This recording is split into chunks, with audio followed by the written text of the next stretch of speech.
Black Waitress shelters a lost old lady in the rain, then her Korean Mafia boss. Sun walks in and changes everything forever. The rain came down like bullets on Los Angeles, turning the streets into rivers and the sky into solid gray. Inside Ruby's 24-hour diner on Crenshaw, Imani Brooks wiped down the counter for the 100th time that shift, watching water cascade down the windows like tears.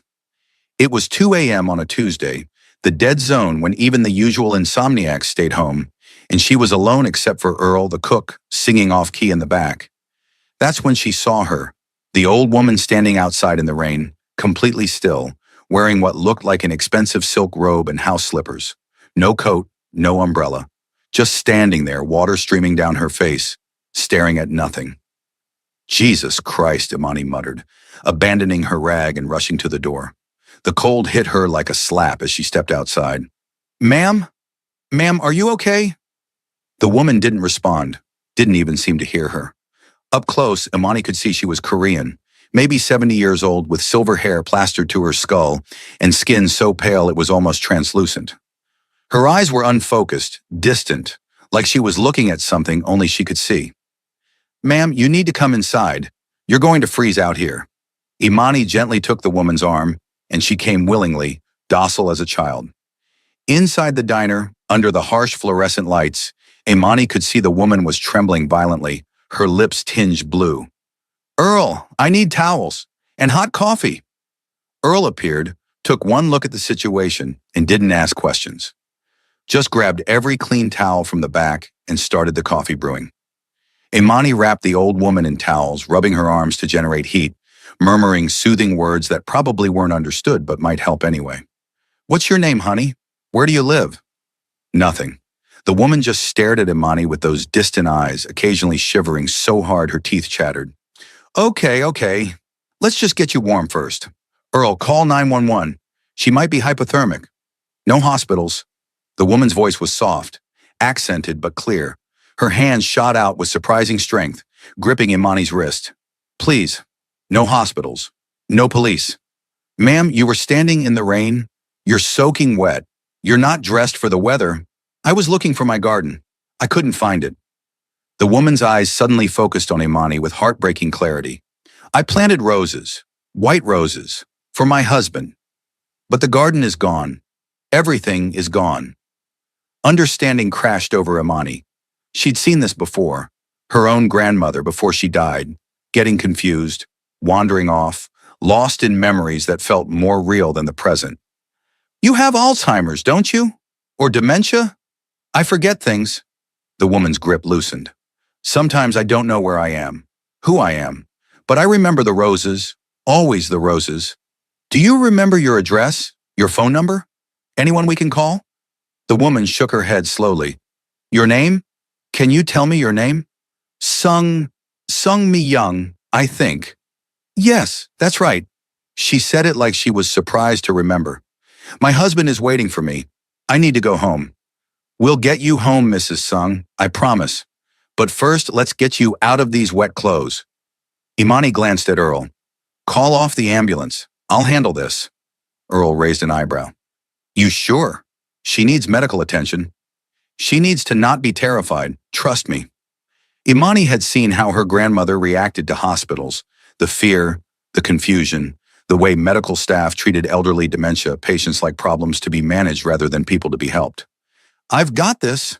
She took Mrs. Sung to the diner's small bathroom, helped her out of the wet robe, expensive silk, Imani noted, with hand-embroidered flowers, and wrapped her in Imani's own spare clothes from her gym bag.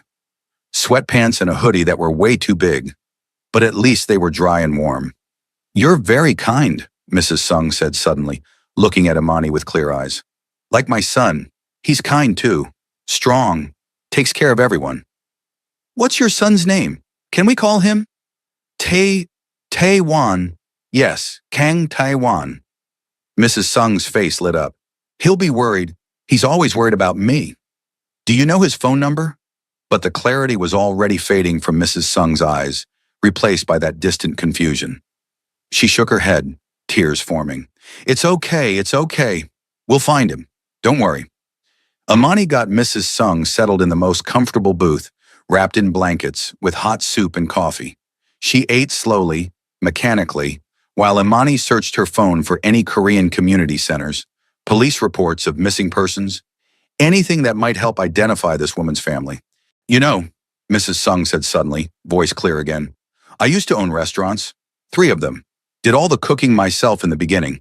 My husband said I made the best kimchi jjigae in Los Angeles. Yeah? What happened to the restaurants? My son has them now. He has everything now. I gave it all to him when I got sick. Didn't want to burden him with taking care of me and the businesses. Her expression turned sad. But I think maybe I am a burden anyway. I see it in his eyes, the worry, the fear. I'm sure he doesn't see you as a burden, Mrs. Sung. You don't know that. You don't know him. But there was no accusation in her voice, just resignation. He's a good son, better than I deserve. He should have his own family by now. Wife, children.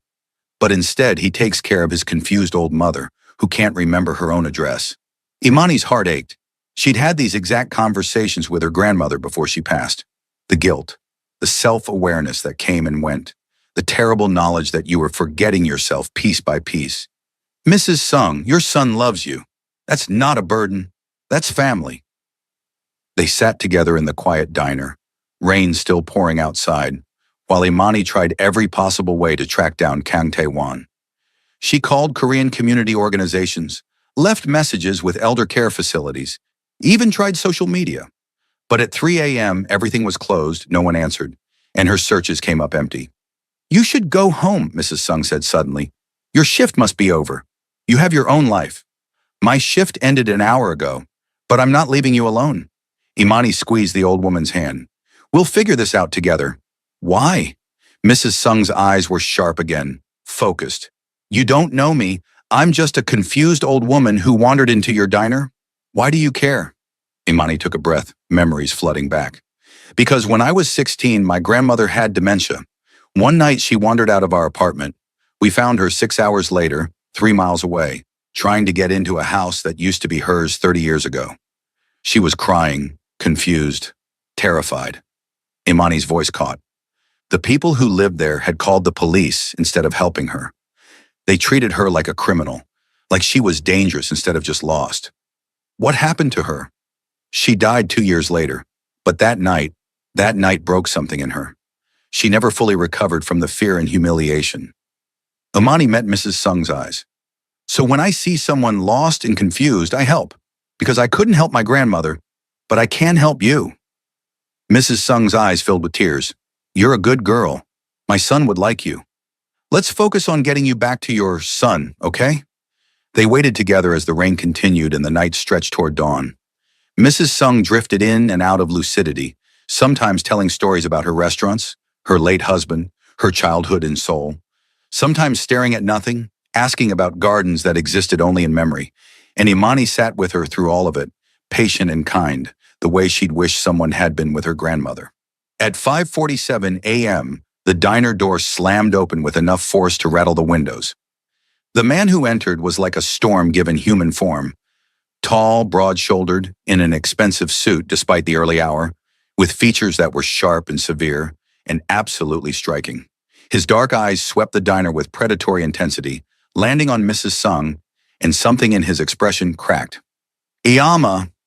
His voice was rough, breaking on the word. He was across the diner in 3 strides, dropping to his knees beside the booth, hands reaching for Mrs. Sung with desperate gentleness. Iyama, thank God, thank God. He said something in rapid Korean, checking her over with shaking hands. Mrs. Sung looked at him with confused eyes. Do I know you? The man's face went pale, but he managed a smile. Yes, Iyama. I'm Taiwan, your son. Remember? He touched her face gently. I've been looking for you all night. I was so scared. Recognition slowly dawned in Mrs. Sung's eyes. Taewon, my baby, you're so tall now. When did you get so tall? A long time ago, Iyama. His voice was thick with emotion. He pulled her into a hug, and Imani saw his shoulders shake with what might have been silent sobs. Over Mrs. Sung's shoulder, his eyes found Imani's. Thank you. Whoever you are, whatever you did, thank you. I just gave her somewhere warm to wait, Imani said softly. She's okay. Cold and confused, but okay. Kang Tae-won gently released his mother, then stood to face Imani fully. Up close, he was even more impressive, maybe 35, with the kind of presence that commanded attention without demanding it. But his eyes were red-rimmed with exhaustion and fear, and there was something raw in his expression that made Imani's heart twist. The warning stuck with Imani for the rest of her shift, through her commute home to her small apartment in Inglewood, through the few hours of sleep she managed to catch. What did Kang Tae-won want? And why did the thought of seeing him again make her pulse quicken with something that felt dangerously like anticipation? Friday came too slowly and too quickly. Imani changed outfits 4 times, finally settling on a simple black dress that was nice without trying too hard. She'd told herself this was just a thank you dinner, nothing more. But her racing heart suggested otherwise. Taiwan arrived exactly at 7, this time in a different car, still expensive but less intimidating, a dark blue BMW. He'd traded his suit for dark slacks and a crisp white shirt, sleeves rolled to his elbows, revealing surprisingly muscular forearms. His eyes lit up when he saw her. "You look beautiful," he said, offering his arm like they were in some old movie. "You clean up nice yourself." Imani took his arm, trying to ignore how solid it felt under her hand. "So where's this restaurant?" "Koreatown, about 20 minutes from here." He opened the car door for her. "How has your week been?" "Long, busy, the usual." Imani settled into the leather seat. "How's your mother?" His expression softened. "Better. She's been talking about you constantly. Wants to know when she can visit your diner again." "She's welcome any time, I meant that." "I know you did. That's, He started the car, pulling into traffic with easy confidence. "That's rare. Most people see my mother's condition and want to get away as fast as possible. They're uncomfortable. They don't know what to say. My grandmother had dementia. I know what it's like. For the patient and the caregiver. It's exhausting and heartbreaking, and there's never enough time or patience or hope." "Yes." The single word carried volumes of emotion. "Exactly yes. Some days I feel like I'm losing her piece by piece. Other days, she's completely herself, and I let myself believe maybe the doctors are wrong. Maybe she'll be okay." "How long has she been diagnosed?" 3 years. It started slow, forgetting names, misplacing things. Now, he gripped the steering wheel tighter. Now she has good days and bad days. The bad days are getting more frequent. "I'm sorry, it's not fair. Not to her, not to you." "Life rarely is." He glanced at her, something vulnerable in his expression. "But tonight is a good night. She knew who I was this morning, made me breakfast, scolded me for working too hard. It felt almost normal. Those moments matter. Hold on to them." "I'm trying." They drove in comfortable silence for a few minutes, and Imani found herself studying him in the dim light of passing street lamps. There was something about Kang Tae-won that didn't add up. The expensive cars, the security team, the vague references to businesses. Earl's warning echoed in her mind. Dangerous. Wolf in a suit. "Can I ask you something?" Imani said finally. "Anything." "What do you really do? You said you own restaurants, but that's not all of it, is it?" His jaw tightened slightly. "No, it's not." "Are you going to tell me the truth? Or are we going to play this game where we pretend you're just a regular businessman?" A smile tugged at his lips. "You're direct. I like that. I'm a waitress from South Central. I don't have time for games. So level with me, Taewon. Who are you really?" He pulled the car over suddenly, parking on a quiet side street, turned to face her fully. "I'm the head of the Kang family organization, what Americans call the Korean Mafia. I run legitimate businesses, restaurants, real estate, import-export. But I also run protection services, gambling operations, and other enterprises that exist in legal gray areas." Imani's heart hammered. She should have been terrified, should have opened the door and run. Instead, she found herself asking, "Why are you telling me this?" "Because you asked for the truth, and because if we're going to have dinner, if I'm going to see you again, and I very much want to see you again, you deserve to know who you're sitting across from." "I could go to the police." "You could, but you won't." His eyes held hers. "Because you understand that the world isn't black and white, that sometimes good people do bad things for good reasons. Your grandmother probably understood that too. Living in South Central, seeing how the system fails people." "Don't presume to know what my grandmother understood." "You're right, I apologize." He looked genuinely contrite. But Imani, I need you to understand. I'm not ashamed of what I do. I protect my community. I provide for families.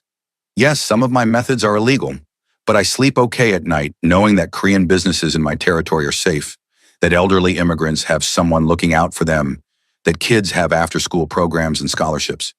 You're justifying crime with charity. You found her in the rain? He asked. She was standing outside. I brought her in, got her warm, tried to find your contact information. Mrs. Sung mentioned your name but couldn't remember numbers or addresses. She wandered out while I was in a meeting. My security team has been searching for 6 hours. He ran a hand through his hair, control slipping.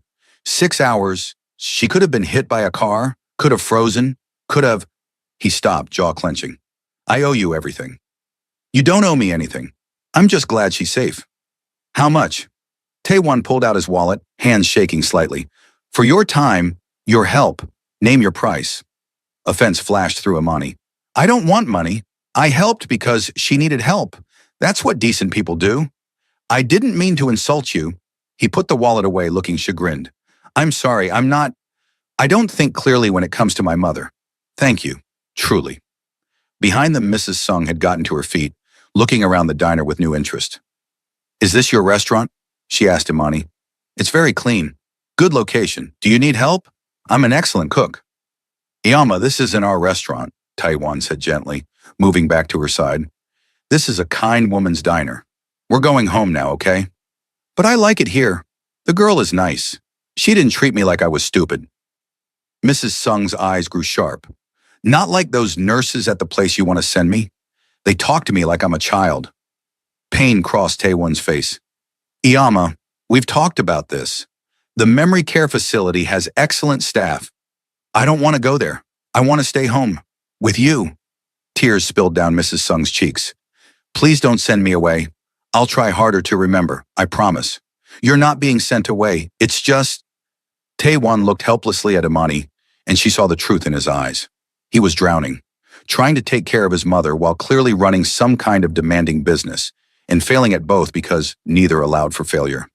Iyama, let's not discuss this here. Let's go home. Your mother can come back anytime, Imani said suddenly, surprising herself. If she likes it here, if it makes her feel safe, she's welcome. We open at 6 a.m. every day. Taewon's eyes met hers, gratitude and something deeper flickering in their depths. That's very kind, but I couldn't impose. It's not an imposition. We have regular customers who come in just to talk. Your mother would fit right in. Imani smiled at Mrs. Sung. I'd like the company. Gets boring sometimes during the slow hours. See? Mrs. Sung grabbed Taewon's arm. She wants me here. I won't be a burden. You're not a burden, Taewon and Imani said simultaneously, then looked at each other in surprise. After getting Mrs. Sung settled in Taewon's car, a sleek black Mercedes with tinted windows and a driver who materialized from nowhere, Taewon turned back to Imani. I need your contact information so I can properly thank you and pay for any expenses you incurred tonight. I told you I don't want payment. Then let me take you to dinner. As a thank you. When she hesitated, he added, Please, it would mean a lot to my mother. She's already talking about you like you're an old friend. Something in his expression, the exhaustion, the vulnerability, the desperate hope, made Imani nod. Okay, dinner, but nowhere fancy. I don't do fancy. A real smile crossed his face, transforming his severe features into something almost boyish. I know a place, casual, best Korean food in LA. My mother's recipes. Your restaurant? One of them. Friday night? I'll pick you up at 7. Imani wrote her number on a napkin, and Taewon took it like it was precious. Friday 7. Don't be late. I'm never late. He glanced back at the car where his mother waited. Thank you again, Miss Brooks, Imani Brooks. Imani? He said her name slowly, like he was tasting it. Beautiful. It means faith, doesn't it? You speak Swahili? I speak 7 languages. Comes with the territory. He didn't elaborate on what territory. Friday, Imani. I'll see you then. He left, and Imani stood in the diner's doorway, watching the Mercedes disappear into the early morning traffic. Earl appeared beside her, drying his hands on his apron. You know who that was, right? Earl asked. Kang Tae-won. His mother said he owns restaurants. He owns half of Koreatown, And if rumors are true, he doesn't just own restaurants. Earl gave her a significant look. That man is dangerous, Imani. I've heard stories. You should be careful. He's just a worried son who was looking for his mother. Maybe, or maybe he's a wolf in an expensive suit. Earl shrugged. Just saying, be careful. Men like that don't have dinner with waitresses unless they want something. I'm surviving in a world that doesn't care about people like my family. My grandfather came here with nothing, built a restaurant, had it destroyed 3 times by racist gangs. Police did nothing, so he and other Korean immigrants formed their own protection. That's how this started, out of necessity. And now? Now it's bigger than protection. Now it's power and money and all the corruptions that come with both. He ran a hand through his hair. I'm trying to transition everything to legitimate operations. It's why I took over the family businesses. But it's slow, complicated, dangerous. Imani studied him, this beautiful, dangerous man who just laid his truth bare. Why didn't you lie? You could have just told me you're a restaurateur. I would have believed you. Because my mother likes you. And if she's going to visit your diner, if you're going to be part of her life, you need to know what that means. The risks involved. Risks like people coming after me to get to you. It's possible, not likely, I keep my family separated from business, but possible. His expression turned fierce. Though I'd burn anyone to ash who tried to hurt you, the possessive declaration should have frightened her. Instead, heat pooled in Imani's stomach. We just met. You don't even know me. I know you risked yourself for a confused old woman in the rain. I know you're brave and kind and direct. I know you make my mother smile, which is rare these days. He leaned closer. And I know that since Tuesday morning, I haven't been able to stop thinking about you. Tae-won, tell me you haven't thought about me too. Tell me this doesn't feel like something significant. And I'll take you home right now. Thank you for helping my mother and never bother you again. Imani should have said exactly that. Should have protected herself. Instead, the truth tumbled out. I can't tell you that because I have been thinking about you constantly, which is insane because you're a criminal and I'm a waitress and this makes no sense. The best things rarely make sense. Taewon's smile was brilliant. So, still want dinner? Yes. But Taewon, I need you to understand something too. I don't do casual. I don't do games. If we're doing this, whatever this is, you're all in or you're out. I won't be some mistress you visit between business deals. I wouldn't insult you by suggesting otherwise.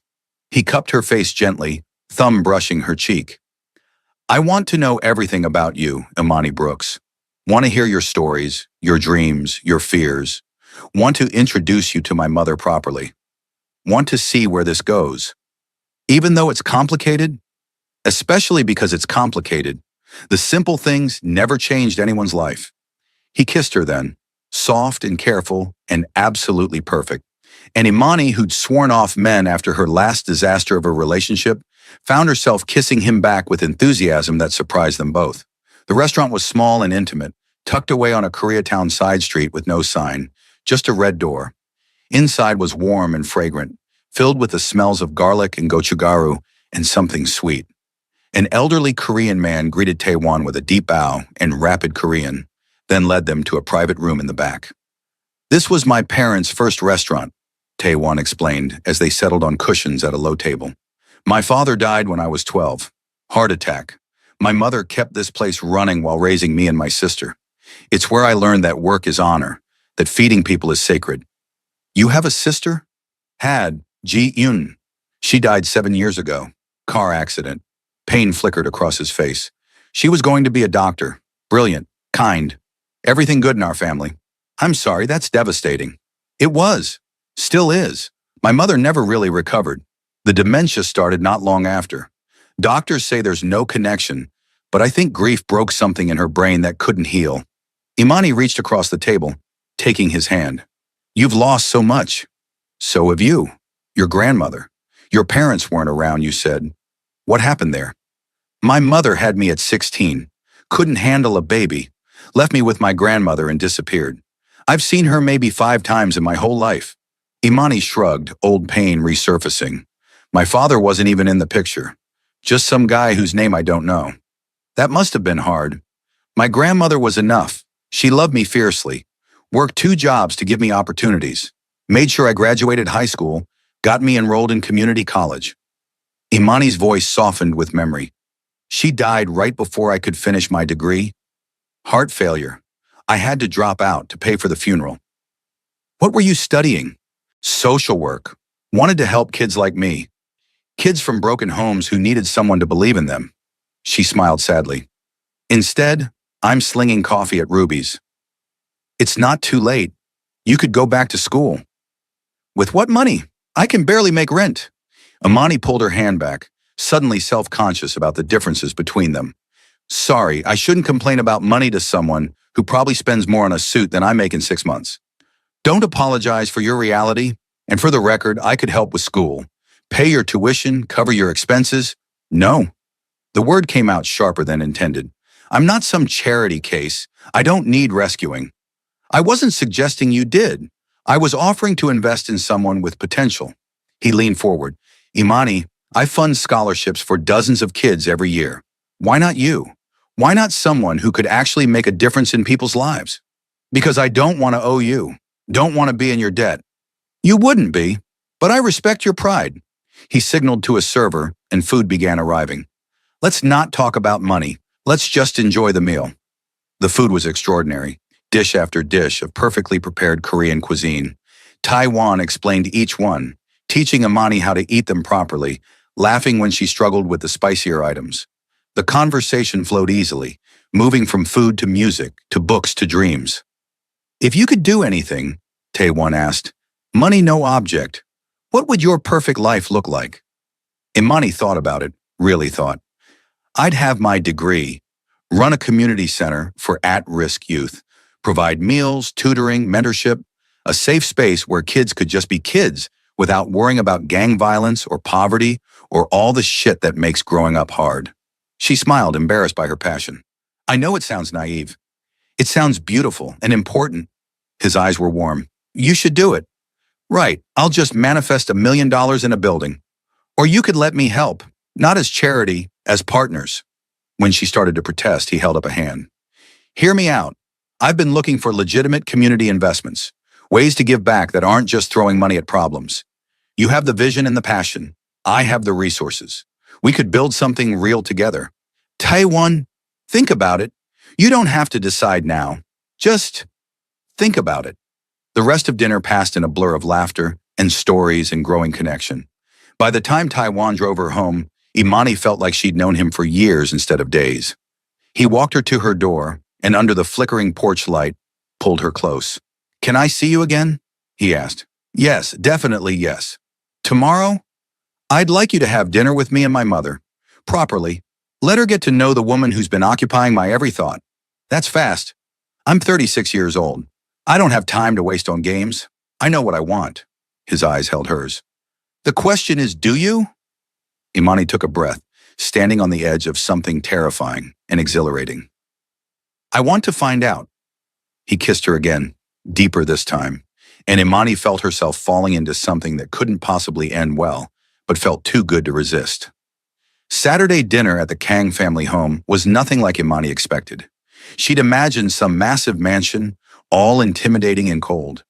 Instead, Taiwan pulled up to a beautiful but modest 2-story house in a quiet Koreatown neighborhood, with a garden full of roses in front.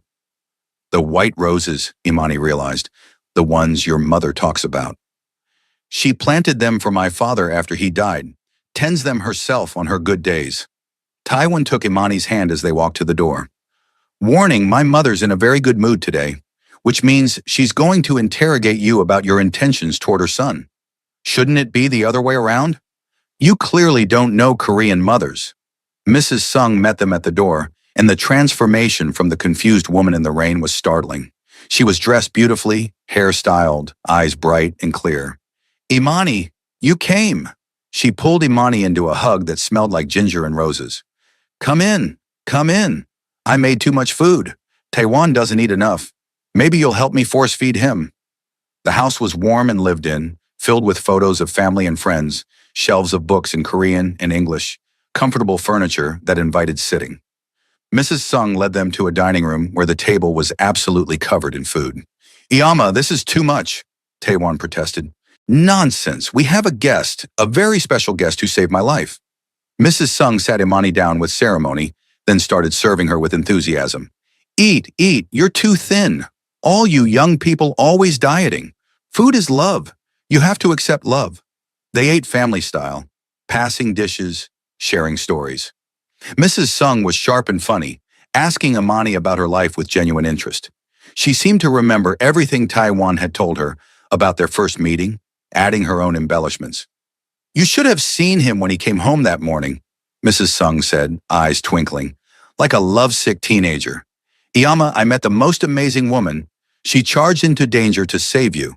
She's beautiful and brave and kind. On and on. Iyama. Taewon's ears turned red.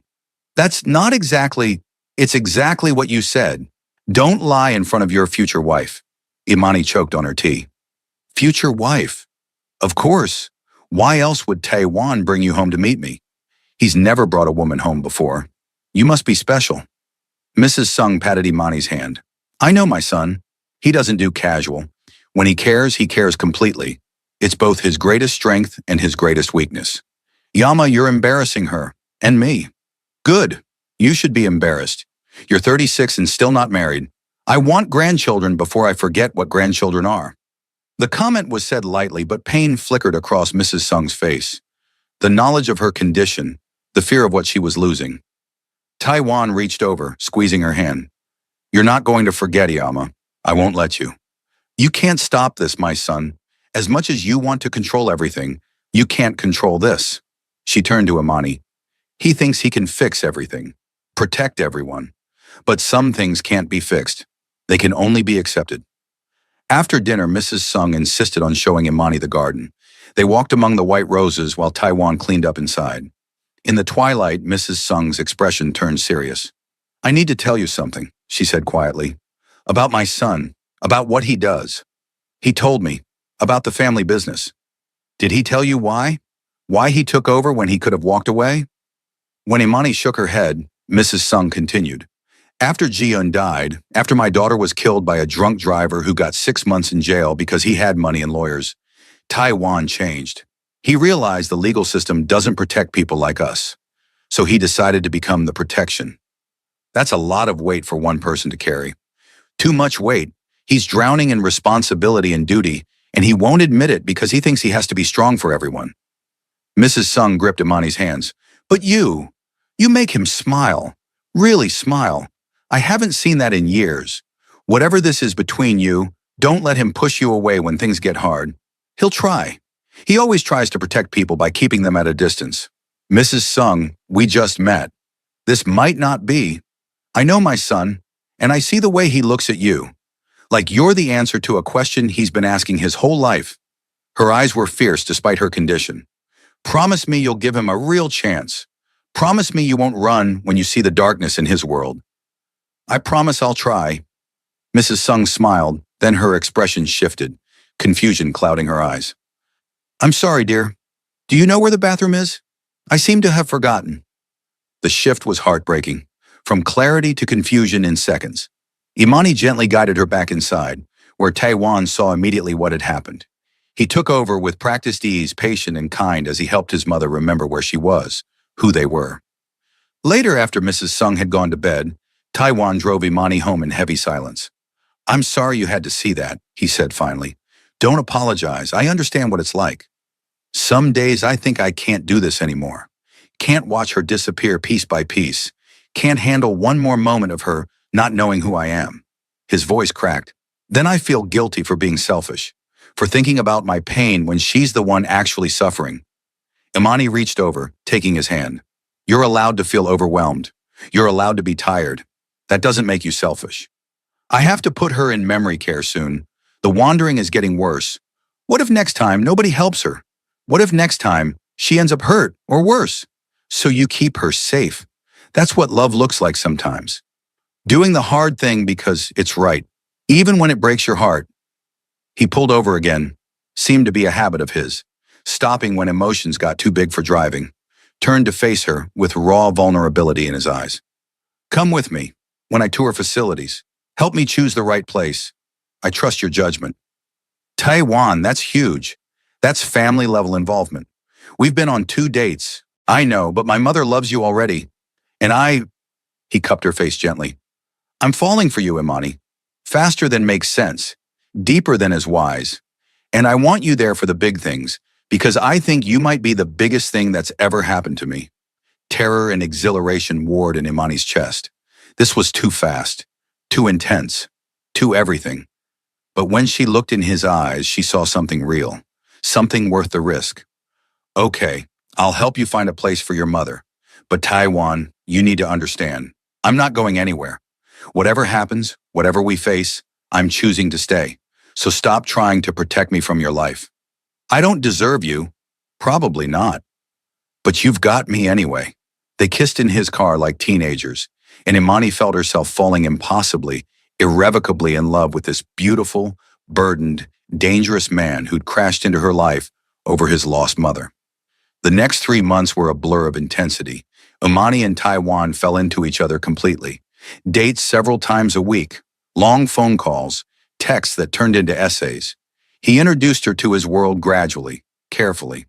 The restaurants first, then the real estate holdings, then finally the shadow operations he was working to make legitimate. Imani visited Mrs. Sung often, sometimes with Taiwan, sometimes alone. They'd sit in the garden, Mrs. Sung teaching her about roses on good days, Imani reading to her on bad ones. The old woman became like family, filling a grandmother-shaped hole in Imani's heart. Together, she and Taiwan toured memory care facilities. Imani helped evaluate them with her social work background, looking past the marketing to see how staff actually treated residents. They finally found one that felt right, small, with Korean-speaking staff, where residents were treated with dignity even on their worst days. Moving Mrs. Sung in was agonizing. She had a good day, which made it worse. She understood what was happening, why it was necessary, but that didn't make it hurt less. You're not abandoning me, she asked Taiwan, tears streaming down her face. Never. I'll visit every day. Imani will visit too. You're not alone, Yama. You'll never be alone. Promise me something, Mrs. Sung said, gripping both their hands. Promise me you'll take care of each other. Promise me you'll build a life together. I want to know you're happy before I forget what happiness is. Iyama, promise me, Taiwan. I promise. I love her, Iyama. I'm going to marry her. The declaration hung in the air. Imani's heart stopped. They hadn't discussed marriage, hadn't even said I love you yet. But Taiwan met her eyes over his mother's head, and she saw the truth there. He meant it. Every word. Good, Mrs. Sung said, smiling through tears. That's good. Don't wait too long. I want to remember the wedding. That night, after getting Mrs. Sung settled, after crying in his car, after driving back to his house in silence, Taewon pulled Imani into his arms and held on like she was the only solid thing in a shifting world. I meant it, he whispered into her hair. What I said to my mother. I love you. I want to marry you. I know it's fast. I know it's crazy, but I've never been more certain of anything. Taewon, you don't have to say it back. You don't have to decide anything right now. I just needed you to know, needed to say it out loud. Imani pulled back, looking up at him. I love you too. It terrifies me, and it doesn't make sense, and I definitely don't understand how this happened so fast.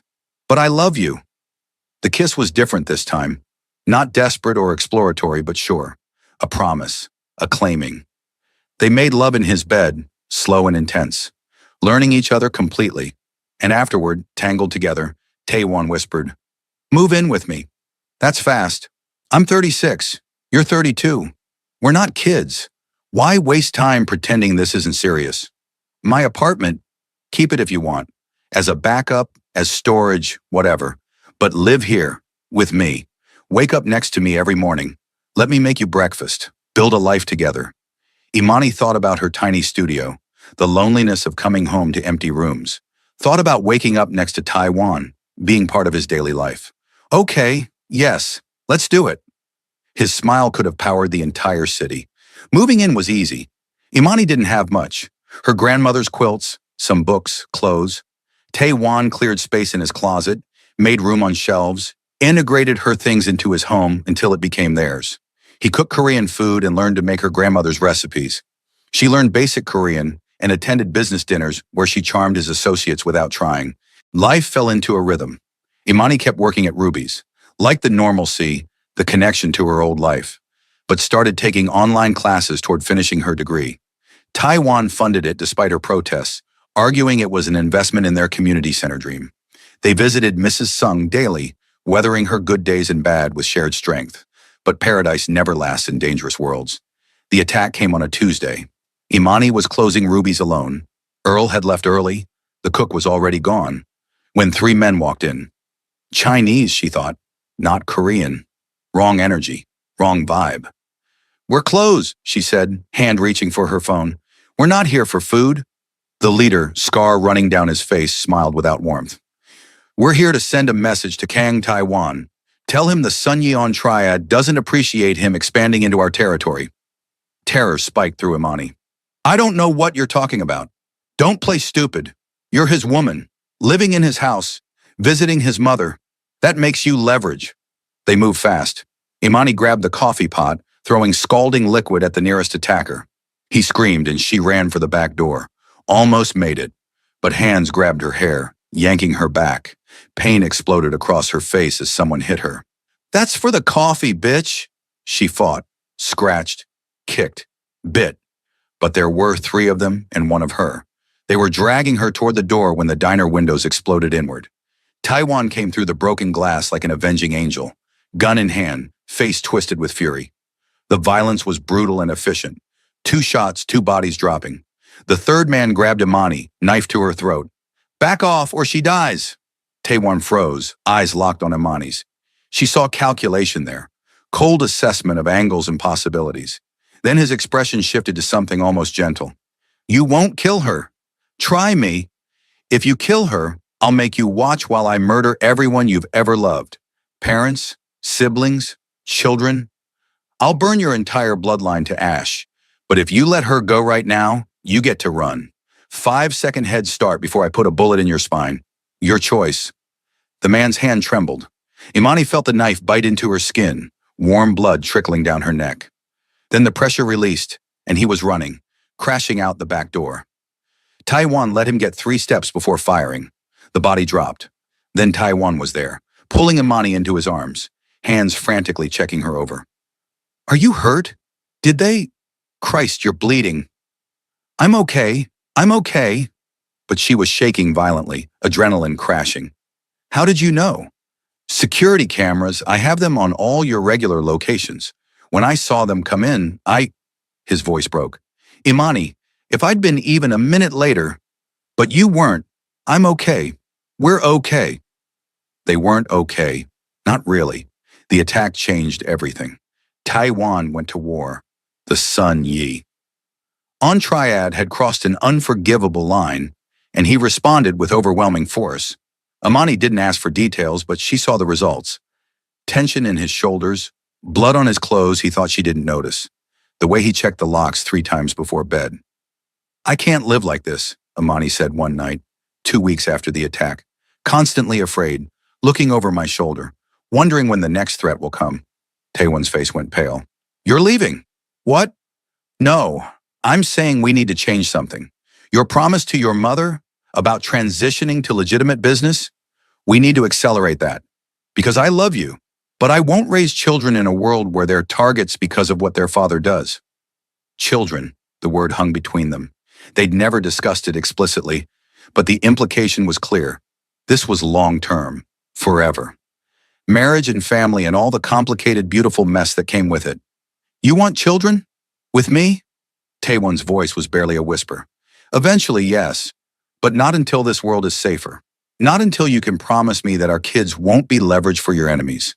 He pulled her close, burying his face in her hair. "Then I'll make it safer, whatever it takes. I'll get out, go completely legitimate, make peace with every organization that might threaten us. I'll do it all. For you, for our future. Promise. I promise." It took 8 months. 8 months of brutal negotiations, strategic partnerships, and careful maneuvering. Taiwan sold off or transferred every illegal operation, keeping only the restaurants, real estate, and import businesses. He brokered peace treaties with rival organizations, using a combination of diplomacy, and strategic intimidation. Some of his old allies felt betrayed. Some of his enemies thought he was weak. But Taiwan didn't care. He was building something new, a legitimate empire that honored his grandfather's original vision without the violence that had corrupted it. Through it all, Imani was by his side. She finished her degree online, graduated with honors, worked with Taiwan on plans for the community center that was now a real project with funding and timelines, visited Mrs. Sung, whose condition had deteriorated, but who still had moments of perfect clarity where she'd smile at Imani and call her daughter. On a Saturday morning in June, Taiwan woke Imani early. Get dressed, something casual. We're going somewhere. Where? You'll see.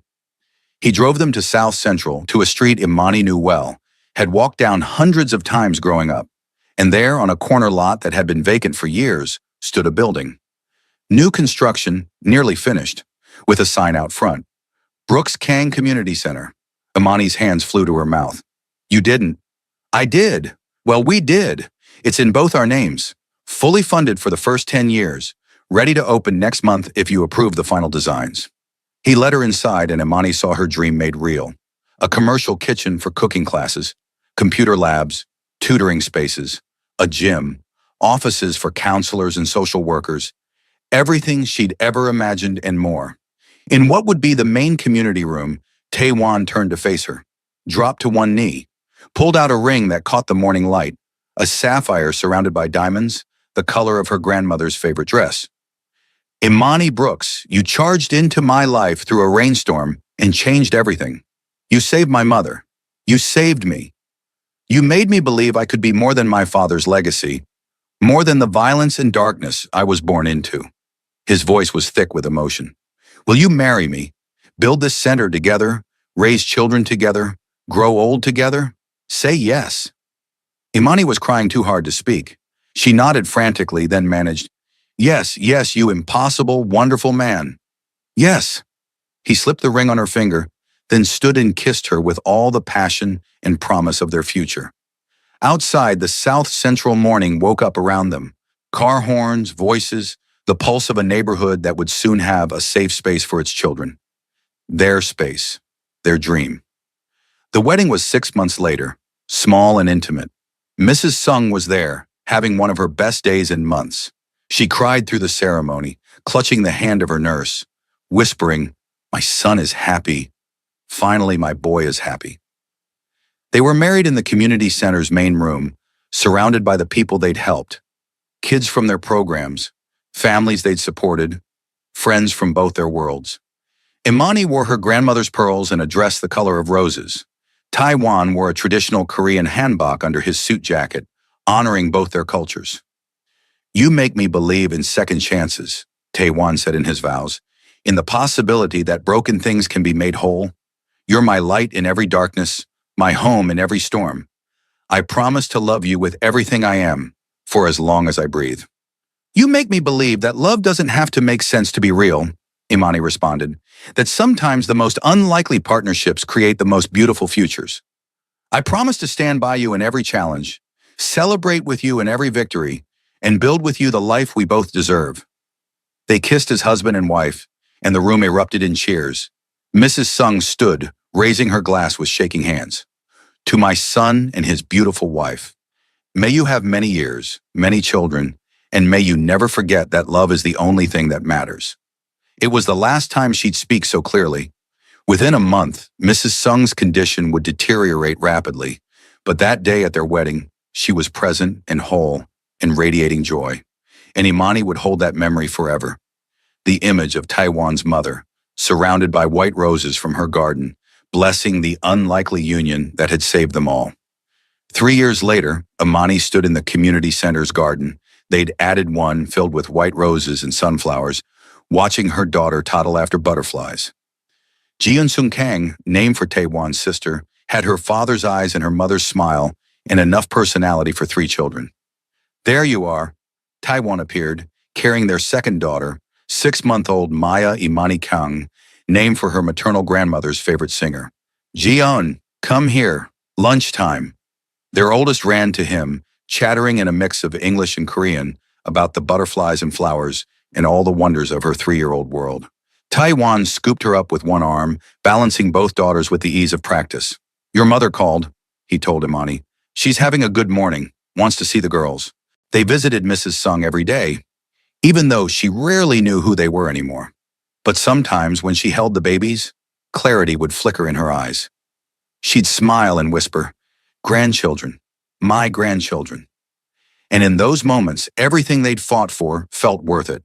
I need to tell you something, Taiwan said as they walked to the car. I got an offer today.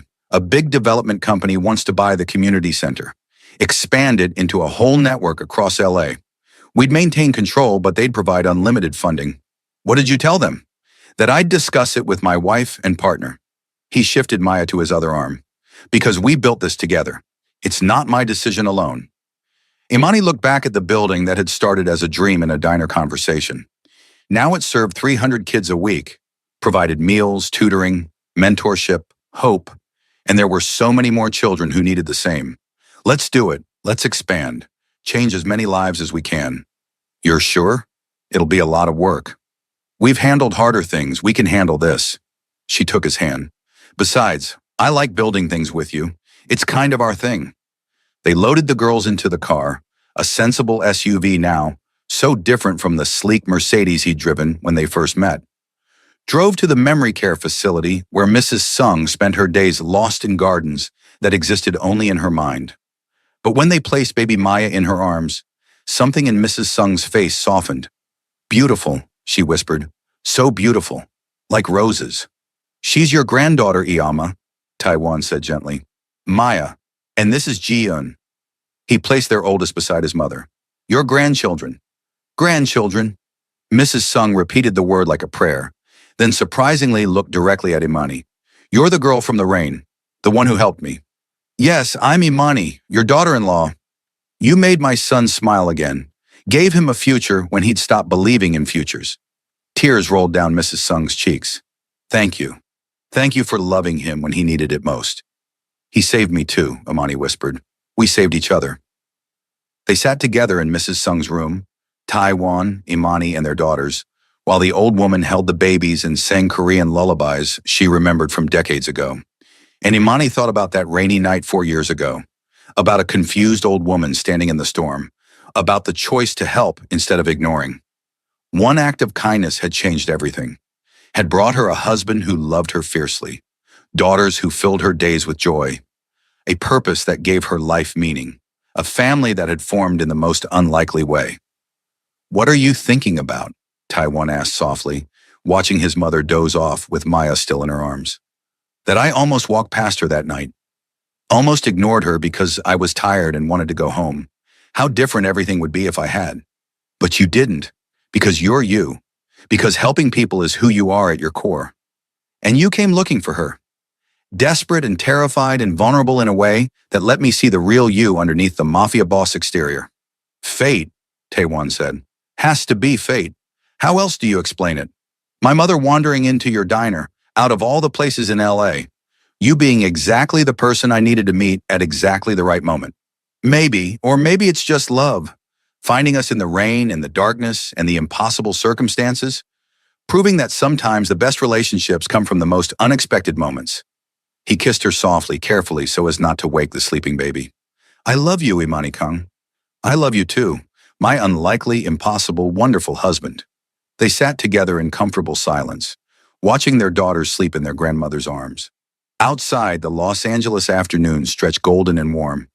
Inside, a family that shouldn't have existed, formed from rain and confusion, and one waitress's refusal to walk past someone who needed help, proved that love doesn't follow logic. It just is.